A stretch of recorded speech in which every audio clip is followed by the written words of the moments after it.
Hello everyone, many of the schools are now shifting towards Moodle accounts. In this video, I will show you how to start using your Moodle accounts. The topics that I will be talking about are shown on the screen. First, I will talk about signing into the Moodle account, then checking the courses, attending quizzes, reviewing your scores and clarifying your doubts.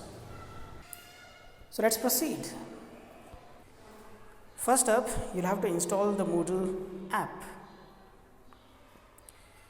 Search for the Moodle app in the Play Store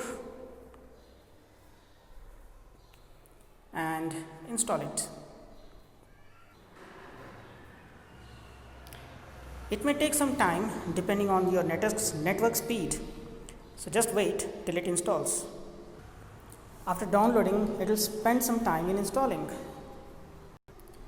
Once installed, it will display the button to open the app.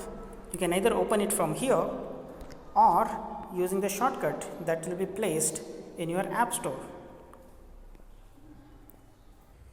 When it opens for the first time, it will ask you your site. So just put in the details of the site.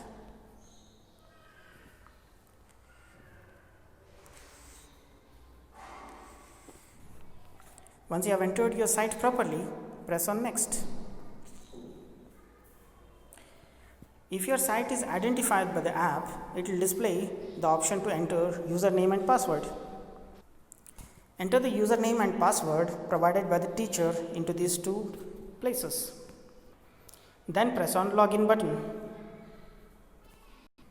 Once you get signed in, all the courses that you have been added to by your teacher or the school will get listed over here. So now we have covered signing into the Moodle account. And now we will be checking out the courses. You may see that in this case there are two courses presented. The physical science course has a completion bar which fills up as you start completing the course. The social studies course, however, doesn't show any fulfillment bar, which means it doesn't keep track of the course completion. Let us now go into the physical science course and try to attempt a quiz. As soon as you enter in there, it will show up all the topics. Under each topic, there will also be multiple quizzes or notes or links to some other sites or videos. Any of these may be included in the Moodle by your teacher. In this case, there are just quizzes and some links which point to external notes on Google Docs. Let's now try to attempt one of the quizzes. As soon as you open the quiz, an option will show up here and there will be a button to attempt the quiz now. There are multiple options with which the quiz may be set up. Sometimes the teacher will fix a time for which the within which the test has to be answered. In that case, a clock will appear at the top mentioning how much time is remaining. In this test, however, there is no time limit, so you can take any amount of time you want. So here one question is displayed at a time with the question at the top and the four options given below. The test requires you to select one of these options. So press one of the options, tap on the next button and go on to answer the questions. After marking one of the answers, if you feel that you don't know the answer and would prefer to not attempt the question at all, you can clear my choice button to remove your choice. To see the complete list of questions, you can tap on the bookmark icon at the top right corner of the screen. It will show all the questions that are present in this quiz. We can jump to any question number directly from here.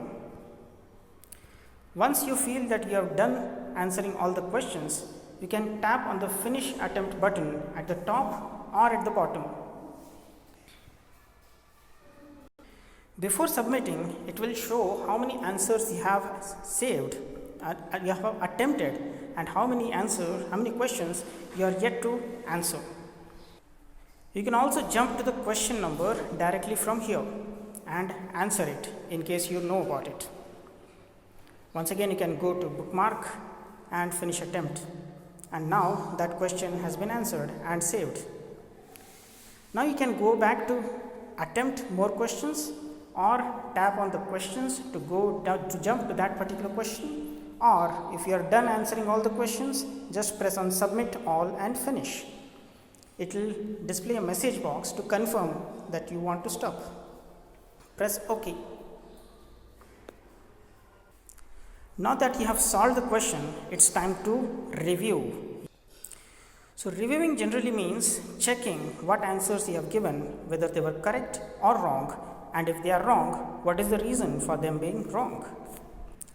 After submitting the test, this page will load up, giving you your marks and the grade that you obtained. The time taken will also be mentioned along with the date and time when it was attempted and the state.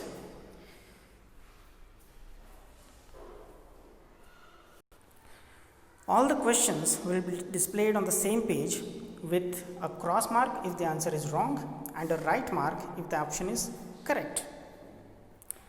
At the bottom of each question, explanation will also be provided if it is included by the teacher, and if it is not included, at least the correct answer for that question will be given.